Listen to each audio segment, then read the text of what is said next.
I was gonna record a video about my super in-depth meditation the other day.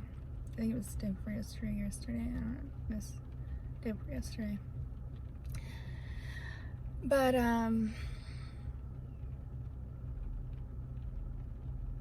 that's not where my heart's like being led right now. I was driving my brother to drill this morning, and I got a few minutes in the car by myself, and my brain started doing what it always does. I feel like I have the most beautiful brain. I'm so thankful that I have an inner dialogue, and I'm able to process things and just give myself a moment. I feel like I'm really good at knowing that we're kind of split into two beings internally in one flesh body, and I'm able to look at my problems kind of like from an outside perspective and give myself, I think, maybe the advice that a friend would give me if I was able to talk to somebody. And not that I don't have people to talk to. I do have friends. I've lost two of my very best friends this year. It's been really hard. Letting people go, it's hard. I've gotten on Instagram several times and said, you know, if 2020 was an easy year for you, or it was a hard year for you, you weren't putting in the work. And I think that that's kind of, as weird as it seems, even though it's both extremes, I think that it's true, because you could have easily taken an easy route, just stayed home and done nothing, and that, you know, just existed, or you could have done the polar opposite and hyperfixated on your problems and just gotten a super deep dark place. And I think that in order for us as human beings having this experience, we need to realize that while both are happening simultaneously, there is some layer in the middle where we can coexist. And I think that the main difference in being able to do that is the dialogue we have with ourselves, the story that we're telling ourselves, the reality we're creating for ourselves. For a long time, I wanted friends so bad. I wanted that experience so bad. I wanted Instagram pictures. I wanted to hang out with people. I really did. And I had a few great experiences, and I have great people in my life, but I am struggling because I don't have anybody that I'm connecting with on a deeper level. I don't feel comfortable talking about the fact that I met aliens in a meditation with people around me, because the second I do, I feel their toward me. And I don't know if that's the empath in me, or if it's just me being so clear now that I can just read the situation. But I'm not gonna sit here and say that people believe me, or that this is me making this up. I know that it's not. I'm genuinely not comfortable talking about this without people giving me some layer of disbelief. I've talked to one person about this who has genuinely made me feel like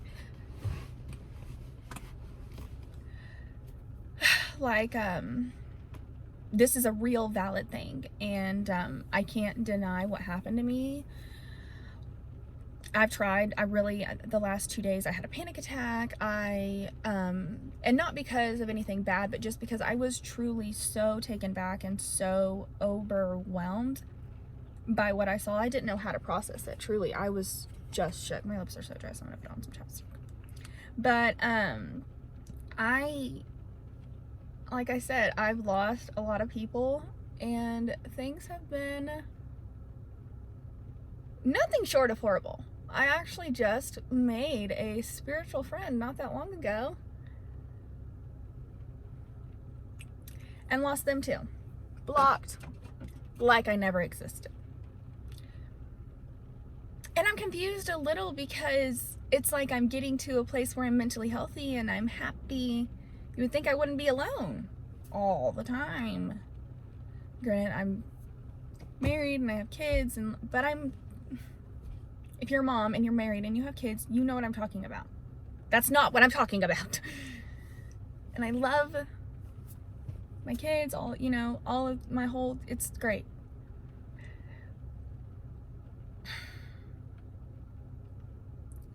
But I don't want to just be a mom, and I don't want to hang out with people on the weekends and talk about who and what people are doing in my town. I'm not interested in what people are doing in my town. I want to watch weird documentaries and, like, meditate, like, align my chakras. I want to go on a shaman experience. I want to hike. I want to get lost. I want to go out in the middle of nowhere and discover my fucking soul with a person, and not in anything but just like a genuine human interaction that's not filled with time-consuming bullshit. I don't want to sit on the beach and have a drink. Does that sound weird? I don't know. Like, I don't want to have to escape my reality. I want to be able to create it. Like, and I don't know how to say this shit to people because it sounds fucking kooky. It sounds kooky. I'm going to tell somebody I meditated and I met 5 aliens and they showed me my past lives. Y'all are probably like, you're a liar. No, I'm not. No, I'm not. But I don't know how to say all that. I have notes. Ugh, dude. I mean, hi, raise your hand if Mercury retrograde is fucking your shit up. Oops, I'm not supposed to say the F word on here. Yeah. I'm doing great, guys. Mercury retrograde totally wasn't gonna affect me. No, I'm way too aligned for that. It's 8:30 and I'm sitting in my car for a moment of silence. It's 8:30 in the morning! My family's asleep, so. Anyway, how are y'all doing? If anybody needs a friend, I've got like 4, so I could definitely fit y'all in my schedule.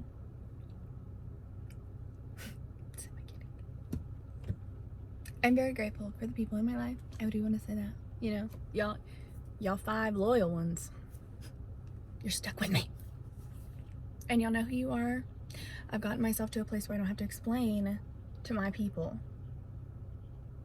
I've lost a lot of my people, but I don't have to explain now. And they get it. And I'm grateful, and we all have lives. And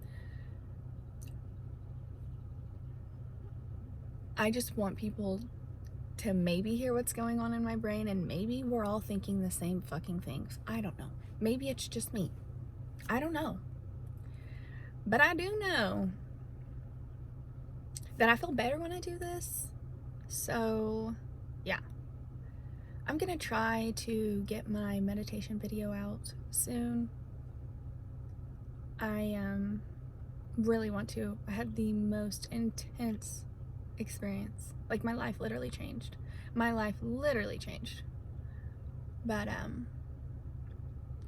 Mercury retrograde and me really taking time to do my shadow work and reflect on the friends that I've lost and the experiences and the hurt, and coming up on the 1-year mark close to, and just being able to truly experience my life and it just changing forever in less than a year has been really motivating for me.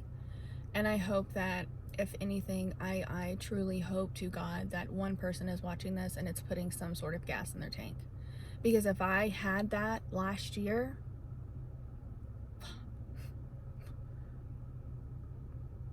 I had people checking on me, and I had people I felt interested for the wrong reasons. Every time I had a breakdown, they wanted all the details. Every time I was bawling and crying and screaming and running away, what happened, who this, who that. The second that I got quiet and I started processing shit on my own, and the second I started really healing, I was like, what? Who? Where? Only getting hit up for drama, only getting hit up for stories. It's been tough. Really sitting myself down and being honest with myself and being honest about the quality of the relationships that I've allowed. It's been tough. To sit yourself down and say, this is not working for you. Who do you need to cut out? It's tough. But I'll tell you, I sat in a car last year wanting to drive off a fucking cliff with all these friends and nobody to talk to. Nobody to tell. Nobody to scream at. I did not feel safe enough to scream to anybody every time I had a thought. I was having thoughts every day. Nobody was talking me off the ledge. Nobody was telling me it was going to be okay. And I didn't need that. I wouldn't have been able to hear it. So if you loved me and you were trying, I'm sorry. I was not in a place to receive it.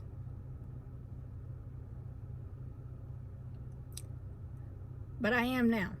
And I'm having to give it to myself, and I'm having to have some really intrusive conversations with myself and really, really be hard on myself. I'm a good person. I'm so funny. I am beautiful. I am very, very kind. I truly, I mean, there's not much I wouldn't do for anybody if I could. I'm a really good person. I'm very proud of myself. And if I can drag myself out of the state that I was mentally in, I think definitely other people can. And I know I don't have it as hard as other people, but I woke up every day wanting to die. Like, legitimately, not just, like, legitimately woke up so sick, craving that. And now I'm in a car by myself, and I listen to music, and I have a good time, and I'm able to reflect, and I'm able to talk to myself and tell myself, you know, like, oh no, it's you did the best you could. No, maybe I didn't. Maybe next time I can do better. But that's the point, right? We go through shit and we're able to reflect and we're able to look back. And if we do it right and we love ourselves hard and we love ourselves enough, we're able to look back and say, you know what? That didn't work for me. Those people didn't work for me. That situation didn't work for me. And I was in the dumps, but hey, I was kind of putting myself there. What could I have done? What could I do so that next time I'm in a heap of piling, it's not eating me alive? And now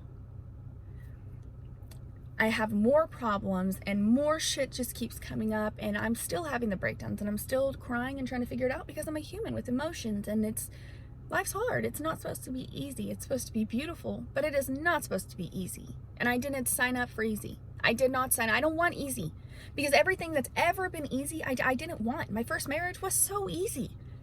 Oh, we got along great. It was wonderful. He was my homie. I co-parent well with him. He is a wonderful father. I have no complaints, but my gosh, we were not each other's people. And I could have coexisted in that situation and just been okay. He's one of the most wonderful human beings I know. He was not the person for me, and he found his person, and all those years of me telling him, you're not in love with me. This is not love. You know, I knew then. And now I see him loving his beautiful wife and his family, and I kind of feel like I helped that a little. As weird as that, you know what I mean? Like, me knowing in my heart of hearts and not allowing myself to accept a lesser version, even though I knew he was wonderful and pure and he did nothing wrong ever in our marriage. I knew. You know what I mean? And I feel like we all have those moments, and I'm using my previous marriage as an example because I definitely don't want to use any of my recent friendships or anything, and I know he will not mind, but I mean, he's not even gonna see this, so but we get to a point, I think, with everything where we have to evolve, and if we don't, we regress. And that was me last year. I had gotten to a point where mentally I was so depressed because I was aware of my pain. I was aware of my lack of motivation, the things that I was doing to myself. I was hyper aware. I was watching all this stuff, and I was literally like, okay, I created all these problems. How do I get out? And at that point, I didn't know how to get out. And that was the part that scared me. I was like, okay, I have all this stuff going on. I don't know how to get out of the situation. I don't know what to do. My attempt was, sorry, my chest is starting to hurt really bad. my attempt, I thought, was my scapegoat. I thought it was going to be the chance for my family to collect an insurance check. And they were just going to move on with some trauma, and I was not going to have to fuck them up more than I already was. I had completely justified it in my head. Yeah, it was a bad deal. I didn't write a letter until I was already halfway gone. I don't know how much of this I'm really allowed to talk to, and it's weird because I just did not even intend on talking about this. I'm just sitting here watching this timer go, and I'm kind of like, just hit stop and stop talking. Just hit stop and stop talking. But it's okay. I didn't write a letter until I was gone, and I actually found the letter like a month or two ago, and I burned it on Snapchat. Didn't really say anything to anybody, but I just wanted to burn it and post it just so that, like, I could watch it. You know what I mean? Like, physically to watch that last little bitty pathetic part of me burn. It was like a freaking T-bone steak, which I don't even like, but it was chef's kisses. I've been able to watch my life literally fucking fall apart. I'm not supposed to say that word on here, but oof, sorry. Yeah. And slowly, piece by piece, with a lot of love and a lot of patience, a lot of backtracking, a lot of forward steps, I've been able to start the process of piecing my life together. I really thought I was going to do it with a few more homies by my side, a few more girlfriends. I thought 21 was going to be my year. And it is. It's going to be my year. Not our year, not the friend's year, not me being a mom year. Which all those things are going to happen because that's part of who I am.